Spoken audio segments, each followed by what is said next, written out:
أعوذ بالله من الشيطان الرجيم بسم الله الرحمن الرحيم والصلاة والسلام على أشرف المرسلين سيدنا محمد وعلى آله وصحبه أجمعين. Donc Inch'Allah on reprend si tout le monde est là. Donc on a parlé de l'éthicothéologie en tant qu'alternative à la théologie classique ou à la théologie physique ou spéculative selon Emmanuel Kant. On a dit que voilà, le concept d'éthicothéologie ne s'arrête pas à Emmanuel Kant parce qu'après ça a été beaucoup développé dans la tradition chrétienne en tant que théologie qui va pas seulement s'occuper de démontrer Dieu et défendre la foi et le credo, mais qui va s'intéresser à l'action humaine et à l'articulation de la foi dans le quotidien humain, etc. Et c'est cela que l'on entend un peu ici par éthicothéologie. Parce que dans la tradition musulmane, c'est à peu près la même chose. La théologie dans la tradition classique, on l'a vu avec ce qu'a développé Ibn Taymiyyah, que la théologie spéculative dans la tradition musulmane n'a pas été plus loin que de défendre le credo islamique contre les attaques qui venaient de l'extérieur de la tradition musulmane ou de l'intérieur même, et que la théologie, disons scripturaire entre guillemets, n'a pas été plus loin que de répéter quelque part la lettre du texte coranique ou le contenu du texte coranique, sans développer vraiment une éthico-théologie qui est à même à réguler l'action humaine dans tous ses aspects. Une articulation de la théologie musulmane, une articulation de la foi musulmane dans tous les aspects de la vie humaine. Et d'ailleurs, dans l'épistémologie classique, surtout dans l'épistémologie ash'ari, et je l'avais dit je crois tout à l'heure, la foi, elle n'a pas cette vocation-là. La foi n'a pas vocation de répondre à un besoin éthique dans le quotidien de l'humain. La foi ne va pas encadrer l'action humaine dans tous les domaines, dans tous ces domaines. Mais la foi est quelque chose qui relève, et ça on trouve cette catégorisation, c'est la plupart des savants, que ce soit en théologie ou en usul fiqh, ça relève de al-ta'abbud ou bien al-masalih al-ukhrawiyya. La foi, c'est quelque chose dont l'intérêt n'est pas mondain, dont l'intérêt est purement, adoratif, ou en d'autres termes, c'est un intérêt qu'on retrouve dans l'au-delà, c'est-à-dire on croit en Dieu pour aller au paradis. Mais ce n'est pas quelque chose qui va s'articuler dans la vie et dans dunya, et qui a un intérêt quelconque dans dunya. C'est la position des ash'arites, et c'est ce qui est articulé dans la plupart des sciences islamiques, notamment dans les sciences méthodologiques, usul fiqh, etc. Et donc on a dit ici que Ibn Taymiyyah, voilà, il a contesté cela. Après Ibn Taymiyyah, comme on l'a dit, le travail n'a pas été poursuivi. Et d'ailleurs, Ibn Taymiyyah, en fait, il est mort en prison, comme vous le savez. Il est mort en prison, il a été contesté par beaucoup de ses pairs, par beaucoup de savants. Et il a été même, parce que quand il était en prison, la petite anecdote, il continuait à écrire. Et ses écrits continuaient à influencer, à soulever la controverse. Et il a été interdit d'écrire, et il a été interdit de lire. On lui a confisqué ses ouvrages, et il a été interdit de lire, d'écrire. À un moment donné, il écrivait même avec les bouts de bois du mur qui étaient calcinés, et il écrivait avec ça. Et il est mort dans cette situation-là. Donc pour vous dire que Ibn Taymiyyah, la révolution épistémologique entre guillemets de Ibn Taymiyyah n'a pas été continuée, et d'ailleurs elle a été contestée.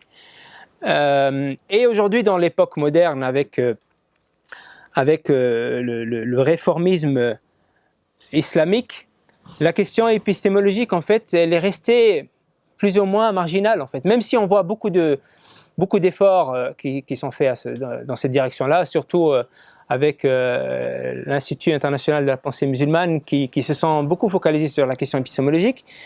mais c'est resté une révision épistémologique, révision épistémologique de la tradition musulmane est restée assez marginale et n'est pas allée dans la profondeur des choses. Et il n'y a pas eu de déconstruction épistémologique comme l'a entamé Ibn Taymiyyah de la tradition musulmane par les réformistes contemporains. Et donc ici, on va continuer notre propos en parlant d'éthicothéologie coranique.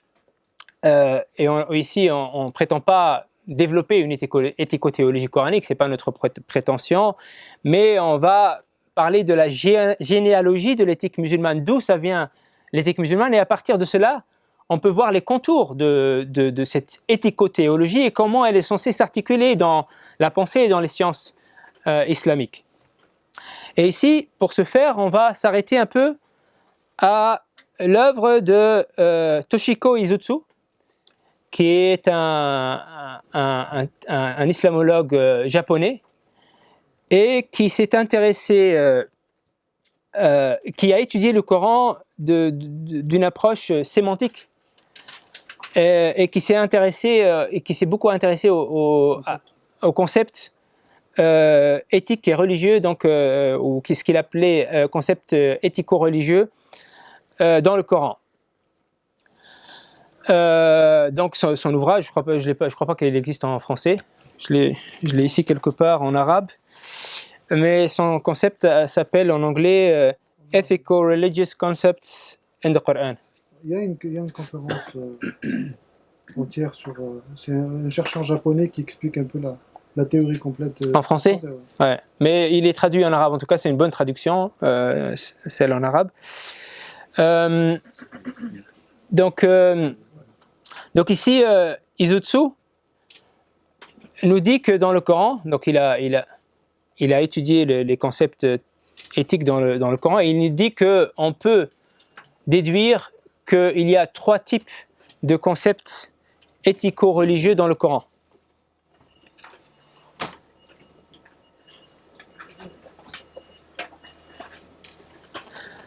Premièrement, il y a les concepts relatifs à la nature éthique de Dieu. Et c'est ce que lui a appelé l'éthique divine. Et deuxièmement, il y a les concepts relatifs à la relation éthique entre Dieu et l'humain.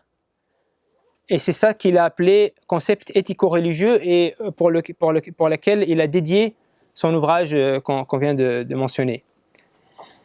Et il y a les concepts éthiques relatifs aux relations sociales, donc ce qu'il a appelé l'éthique sociale. Et donc le point B et le point C, il a considéré que c'était l'éthique humaine. Et le point 1, donc les concepts relatifs à la nature éthique de Dieu, c'est l'éthique divine. Et il a dit que le point A, donc les concepts relatifs à la nature éthique de Dieu, c'était le centre d'intérêt des savants du Kalam, des théologiens musulmans. Alors que le point B a été le centre d'intérêt de la tradition soufie. La tradition soufie, donc de la tradition spirituelle ou mystique. Alors que le point C, selon lui, a été le point d'intérêt du fiqh. Donc, en d'autres termes, à partir de ces concepts, à partir de l'éthique divine, s'est articulée la théologie musulmane, al-Kalam. À partir des concepts relatifs à la relation entre Dieu et l'être humain, donc cet article s'est développé le tasawwuf, ou bien le mysticisme musulman. Et à partir des concepts éthiques relatifs aux relations sociales, s'est développé le fiqh, la jurisprudence musulmane. J'avais une question, si vous permettez. Est-il nécessaire de préciser musulman, de donner l'adjectif musulman à l'éthique, d'associer, d'associer l'adjectif musulman à l'éthique? Est-ce qu'on ne peut pas concevoir l'éthique de manière absolue? On le peut, parce qu'effectivement, selon la conception musulmane, l'éthique est fondamentalement universelle. Et l'islam, en tant que révélation, n'est qu'une confirmation et n'est qu'un, comment dire, n'est qu'une un rappel de l'islam en tant qu'ordre universel. Donc, quand on peut remplacer le mot islamique par universel, ou on peut tout simplement le supprimer parce que l'éthique, elle est dans l'univers et la révélation, elle ne vient que confirmer, la révélation islamique, elle ne vient que confirmer ce qui est dans l'univers. Mais ici, bien sûr, quand on parle de musulmane ou d'islamique, on parle d'une tradition aussi. Et donc, dans ce sens, il est important, je crois, de relever le fait qu'on parle d'une conception qui vient d'une révélation qui est celle de l'islam. Voilà.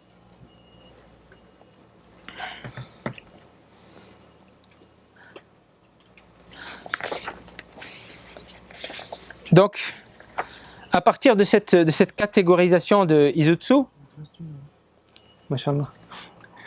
À partir de la catégorisation de Izutsu, on peut en fait avoir une autre possible catégorisation et on peut dire que on a des concepts qui relèvent de l'éthique divine, ou bien on a l'éthique divine, ce qui est l'iman, on a l'éthique spirituelle innée, qui est l'ihsan, et on a l'éthique appliquée aux pratiques qui est l'islam.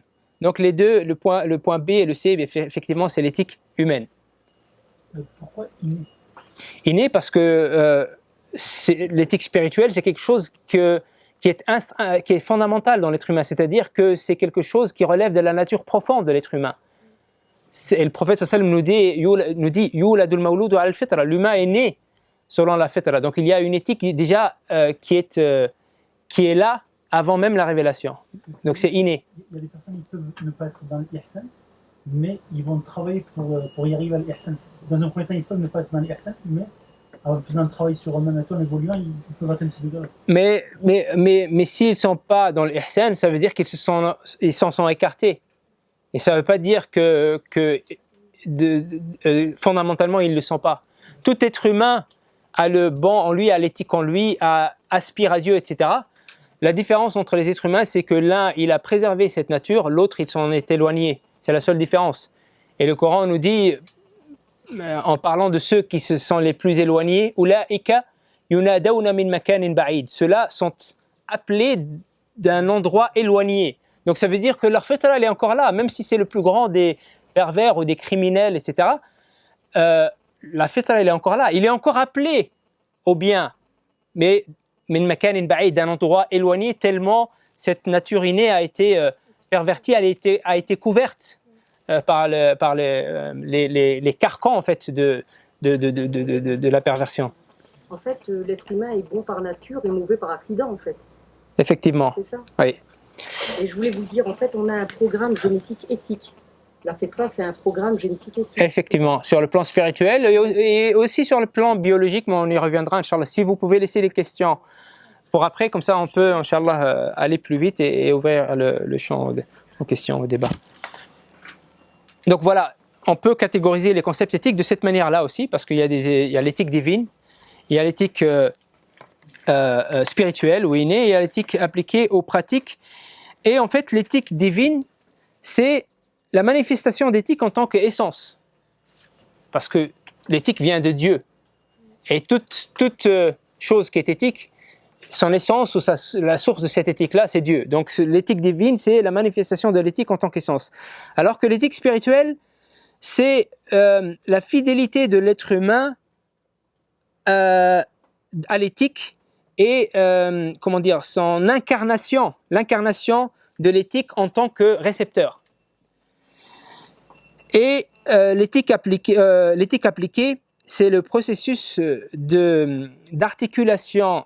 d'articuler l'éthique dans la pratique concrète.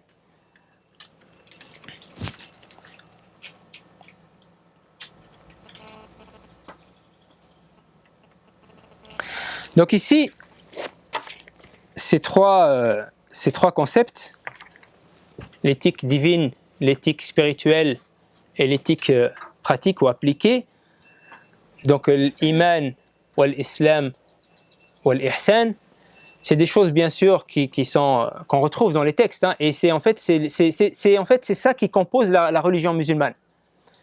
C'est le socle de la religion musulmane. Et en vérité, vous ne pouvez pas trouver dans le Coran ou dans la Sunna une prescription ou un verset ou un hadith qui ne relève pas d'une de ces trois composantes, ou bien de l'éthique divine, ou bien de l'éthique spirituelle, ou bien de l'éthique pratique.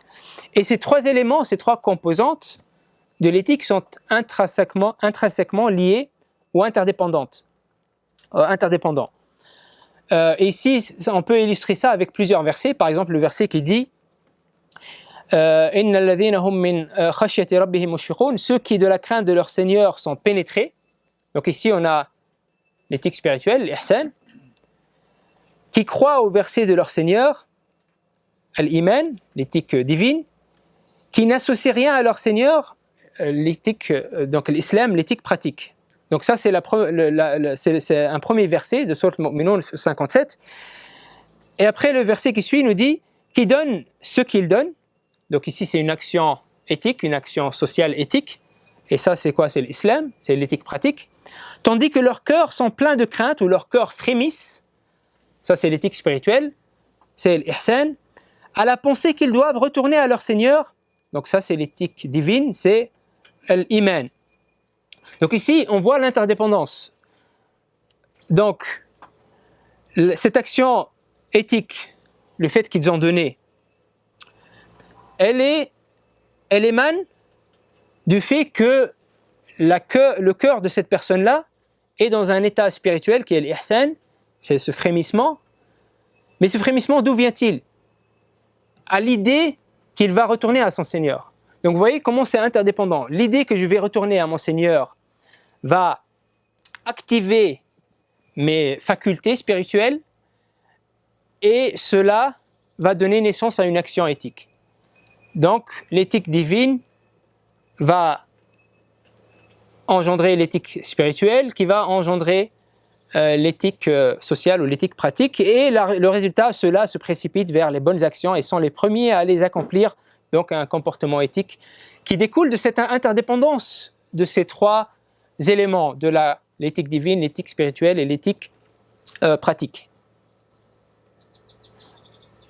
Donc, l'éthique humaine n'est qu'une réflexion, une conséquence très imparfaite de la nature éthique de Dieu ou une réponse à son action éthique. Donc en vérité, on a dit tout à l'heure que l'éthique divine, c'est la manifestation de l'éthique en tant qu'essence, parce que toute l'éthique, ça vient de Dieu. Et l'éthique humaine, en vérité, l'éthique humaine, que ce soit l'éthique spirituelle ou l'éthique pratique, ce n'est qu'une réflexion, une conséquence très imparfaite de cette nature divine. Et ici, on a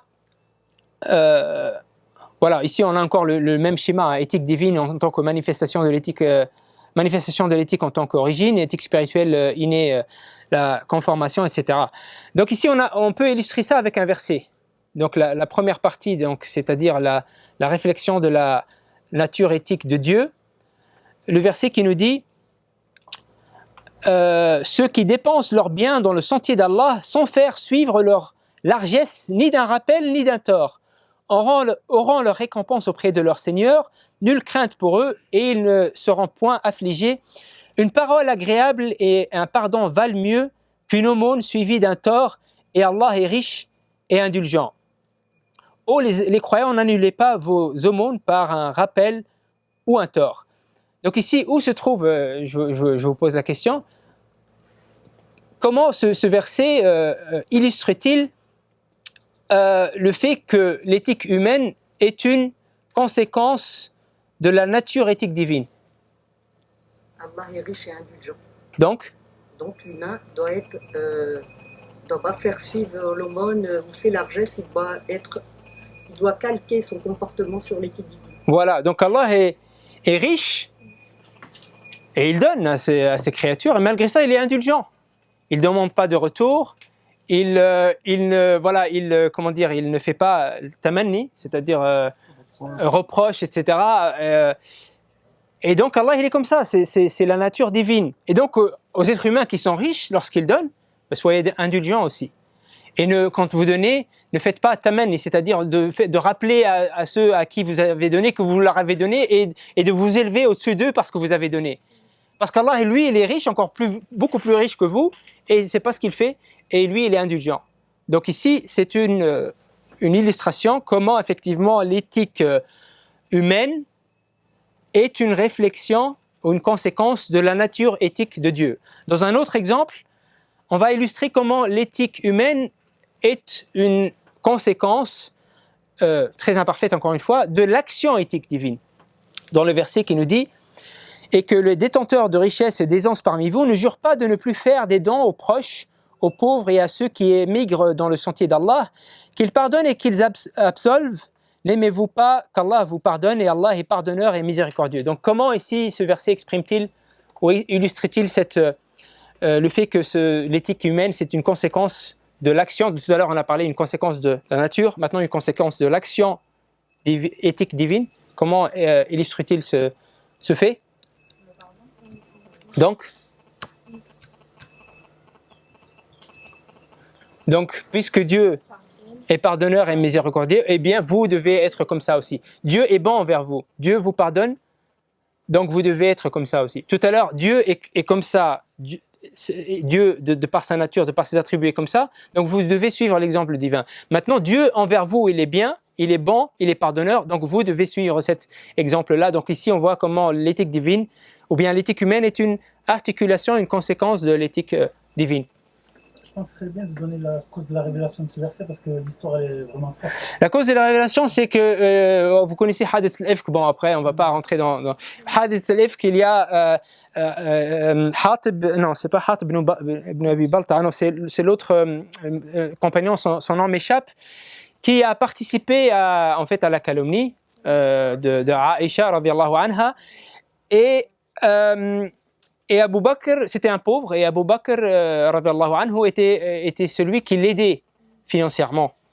Et donc il a parlé de sa fille, il a participé à la calomnie, et Abu Bakr a juré de ne plus l'aider, à ne plus lui donner de l'argent. Et Allah a révélé ce verset pour dire à Abu Bakr, bien sûr le Coran c'est universel, donc ce qui compte c'est l'absolu et pas la situation particulière, mais a révélé ce verset qui s'adresse initialement à Abu Bakr, pour dire que Allah il est riche, mais malgré ça il pardonne.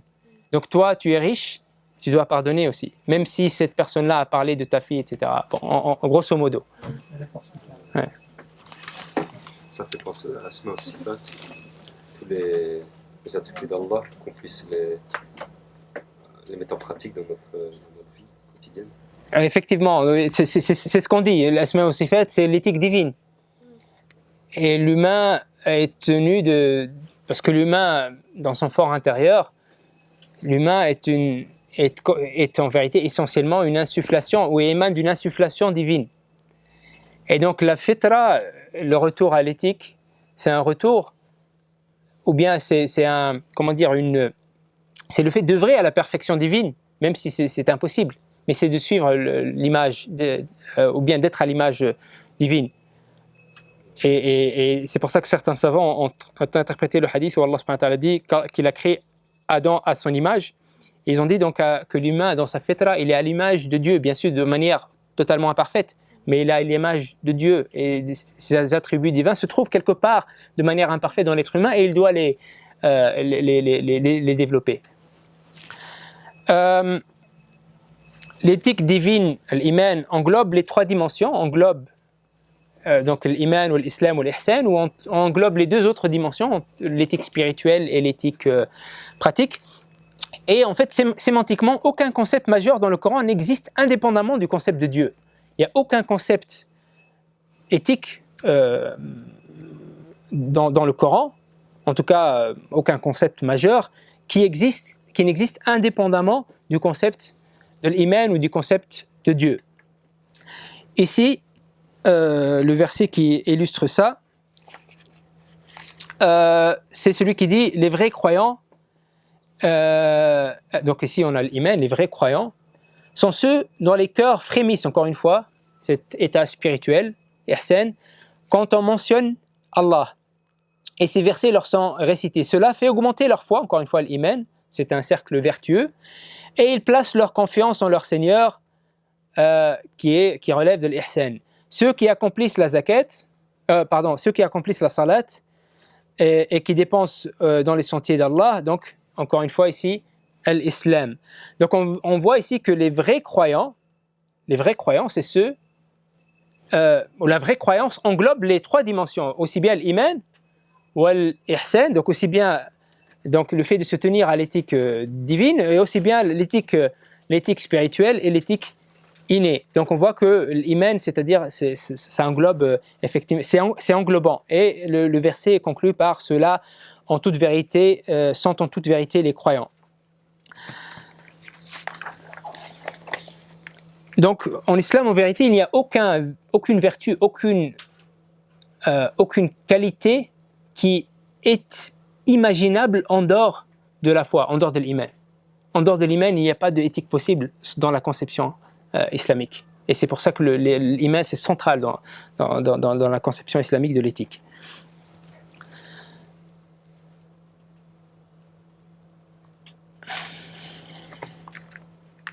Et donc ici, ce qu'on voit aussi, c'est que ce verset conclut que le vrai croyant, c'est celui qui a cette qualité socio-éthique, disons, ou éthico-sociale, de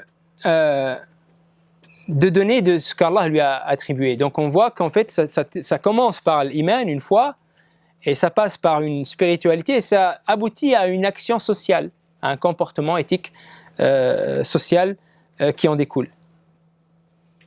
Un autre exemple, قَدْ أَفْلَحَ الْمُؤْمِنُونَ, bienheureux sont certes les croyants, donc on a la notion de l'iman, ceux qui se recueillent dans leur salat, l'ihsan, qui se détournent des futilités, encore une fois l'islam, qui s'acquittent de la zakat, l'islam aussi, et qui préservent leur cercle de tout rapport, donc l'islam, et après, ça continue, et qui honorent leur engagement à l'islam, et qui observent strictement la salat, l'islam. Donc on voit encore une fois que l'iman, ça englobe tout. Donc la vraie croyance, et les croyants sont ceux qui ont ce n'est pas seulement cette éthique, cette conviction intellectuelle, mais c'est ces trois composantes ensemble. C'est l'éthique divine articulée spirituellement et socialement ou pratiquement.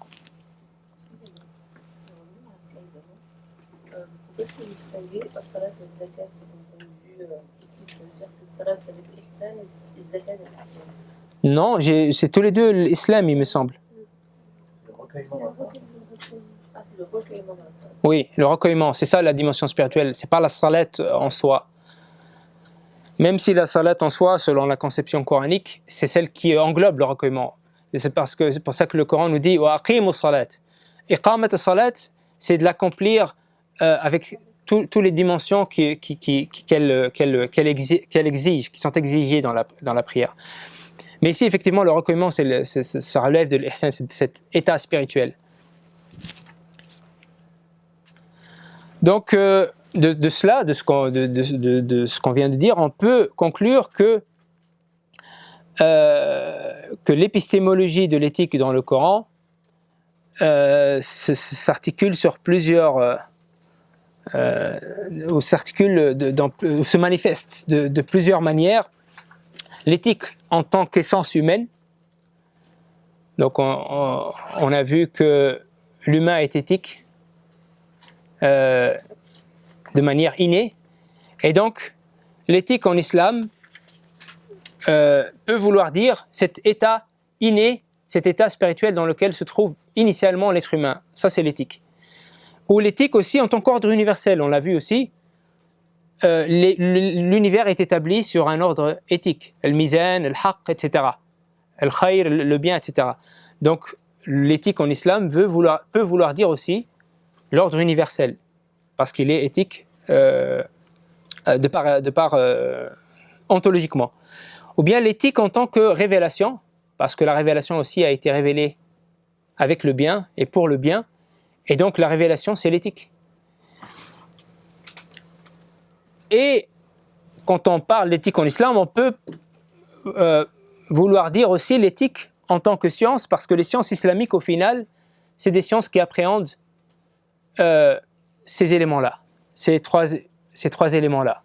L'éthique en tant qu'essence humaine, ou l'éthique en tant qu'ordre universel, ou l'éthique en tant que révélation. Bien sûr, ici on parle dans l'idéal.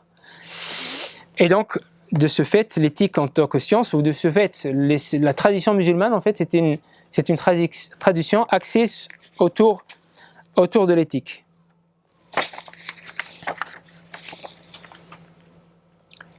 Donc, les sciences islamiques, la fonction ontologique des sciences islamiques, c'est une fonction éthique. C'est une fonction éthique. Et donc, si on veut classifier les sciences islamiques à partir de cette approche-là, on peut dire qu'il y a trois catégories. Donc, les sciences islamiques en tant que ou bien des sciences de l'éthique en tant que sujet. Les sciences islamiques, c'est des sciences de l'éthique en tant que sujet.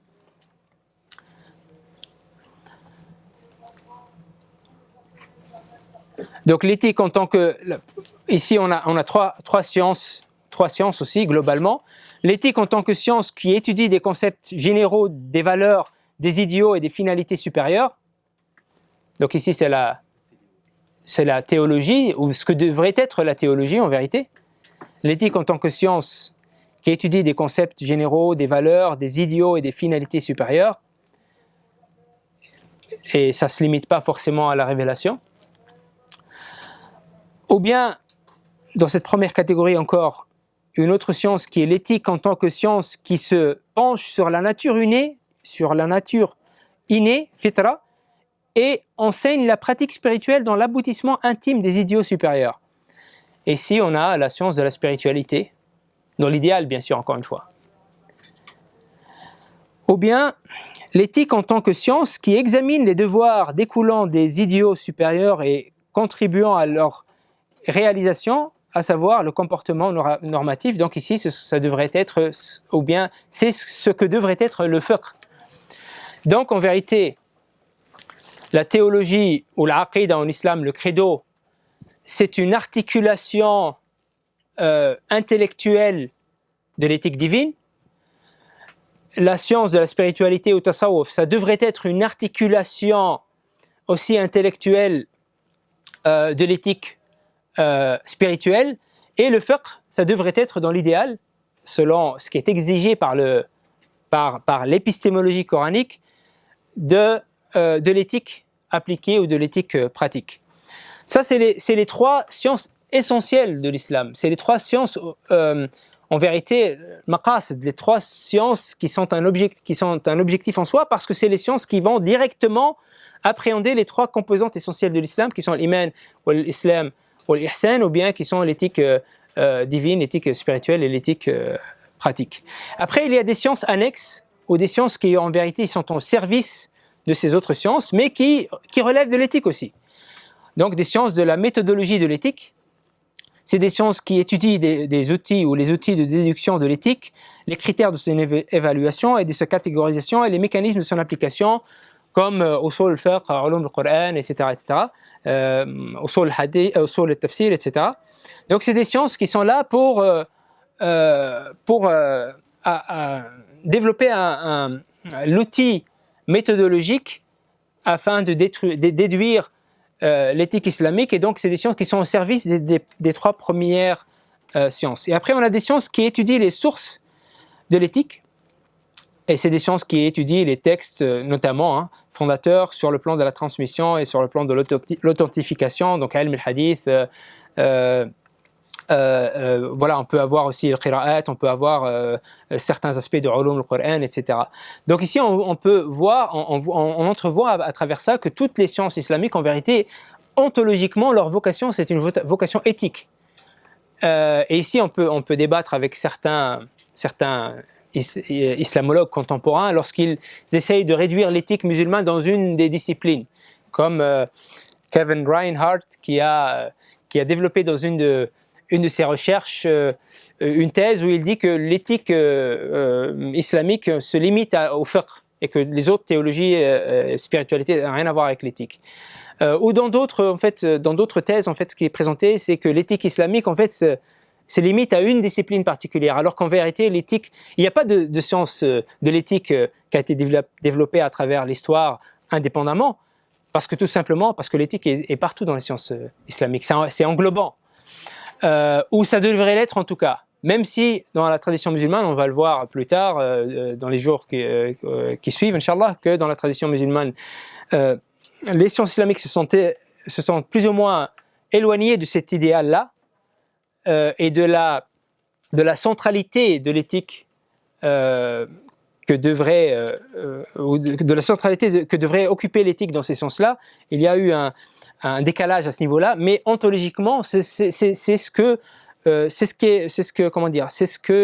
qui est exigé par les textes, que les sciences islamiques soient de cette manière-là centrées autour de l'éthique. Donc, l'éthicothéologie islamique et l'impératif de réconcilier les sciences islamiques avec leurs fonctions ontologiques, c'est ce qu'on a dit. Ce qu'il faut, ce qui est nécessaire, c'est de faire une évaluation épistémologique des sciences islamiques, mais à partir d'un critère de lecture, un critère de révision qui est celui de l'ontologie des sciences islamiques. Parce qu'en vérité, beaucoup de savants ou d'auteurs ou de chercheurs ou de réformistes contemporains se sont intéressés à l'évaluation des sciences islamiques, en commençant surtout par Ibn Ashur, je crois que c'était un des pionniers en fait, qui a consacré un ouvrage à cet effet, Alaysa as-subh biqarib, et d'autres après lui. Le but c'était d'évaluer les sciences islamiques historiquement pour voir en fait c'est où le problème et où ça bloque aujourd'hui, pourquoi aujourd'hui on est dans cette impasse, pourquoi aujourd'hui les sciences islamiques ont perdu leur efficacité, pourquoi les sciences islamiques aujourd'hui sont incapables d'articuler une pensée musulmane sophistiquée autour de toutes les problématiques qui se posent à nous, etc. Donc il y a des auteurs qui se sont intéressés à ça. Le problème, c'est que leurs critères, à mon sens, leurs critères d'évaluation de la tradition musulmane, et ce n'est pas, ils n'ont pas démarré de ce que devraient être les sciences islamiques ontologiquement, mais ils ont évalué les sciences islamiques selon ce qu'ils devraient être selon un paradigme classique déjà établi après, a posteriori, et pas seulement ce qui est établi dans l'épistémologie coranique fondamentale. Et donc de ce fait, il y a eu cette approche en fait partielle et des fois fragmentée de ce que devraient être les sciences islamiques. Donc en vérité, on n'a pas développé ce que devraient être les sciences islamiques de manière ontologique, de manière dans l'idéal, pour dire voilà ce que devraient être les sciences islamiques et voilà ce qu'est la tradition et voilà ce qui manque pour arriver là. Mais ils ont pris les sciences islamiques comme ils ont déjà été conçus dans une période déjà où il y avait un déclin. Et ils ont pris ça et ils ont dit voilà ce qui manque dans les sciences islamiques. Et donc c'est une évaluation en vérité biaisée souvent biaisée sur le plan épistémologique. Wallahu a'lam wa ahkam wa akhiru da'wana alhamdulillahi rabbil alamin.